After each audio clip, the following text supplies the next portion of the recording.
Alright, so this is the first video on my notes and my guides on the different subjects I took. And so I wanted to start off with English because I feel like it's one of the most misunderstood subjects, especially in IB, because most people don't understand how to score the best.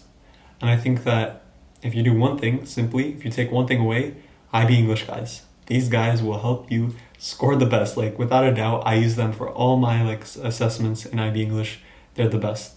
Now, I think that there's a good story where we were writing introductions in one class and my ideas were nowhere near some of my classmates. But then when we came to actually writing the introduction, mine was just cleaner because I knew how to organize it in terms of I had the IB English guys framework of how to do an introduction and just had that memorized that it just kind of flowed better.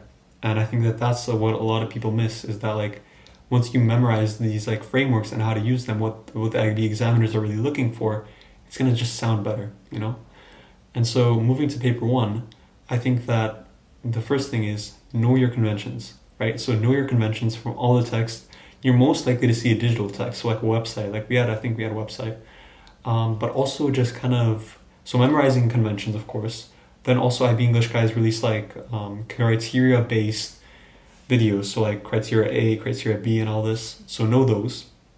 But with the conventions, one of my friends taught me a strategy where it's well, it's not really a strategy, it's kind of just common sense. And some people might say just think of what the text would have, like an article.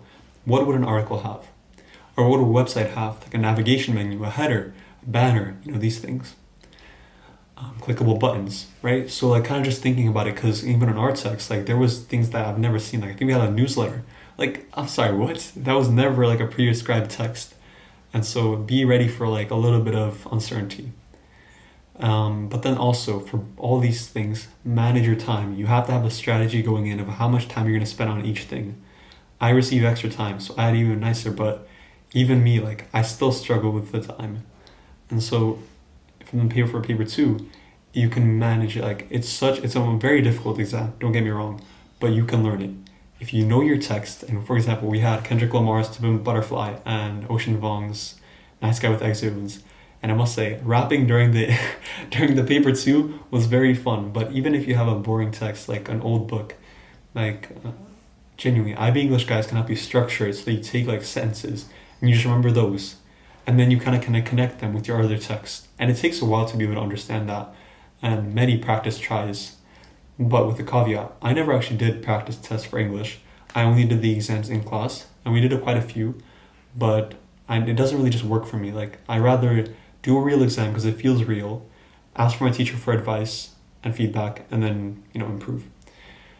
But I remember one time I spent 5 or 6 hours just straight up on English, and I remember falling asleep and then still thinking about IB English paper 2 and connecting the dots.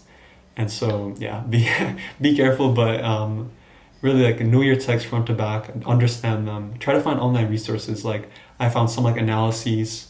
I know some people say don't use other people's analyses, but steal an artist in that sense. Don't copy, of course, don't be dumb in that sense, but take their ideas and think of them in your own sense and try to adapt your ideas. And yeah, but please don't steal. I know people that almost got caught for the teacher thinking they're cheating. And the final thing is IO, right? IO is a performance. It is theater class. Get that in your head and just know that it's about you performing and kind of acting like an idea, right? And so I remember in my IO, I was pointing, I was going all over the place. My teacher was kind of laughing, but it's a performance. Have a memorized script. That's what I did. Teacher will tell you don't have it. Don't sound robotic though with it. You kind of have to sound passionate. You kind of have to kind of in an interview for colleges, you kind of have to be passionate about it. You have to show that energy through your voice. And so that's my main thing with the IO. But practice, know your things really well. Do it ahead of time. Practice with people you usually wouldn't speak with, because you're going to speak much faster. You're going to be you're nervous and all this. But then in the real one, you're going to be able to sit up. You're going to be able to talk slowly, really enunciate your voice so they understand everything you're saying. And in that sense, So that's my kind of all my English tips. If you guys have any questions, I'm going to leave some notes below. And yeah, I hope you enjoyed. Main thing, IB English guys, use them, use all the resources, they're amazing. Thank you guys, you gave me a 7.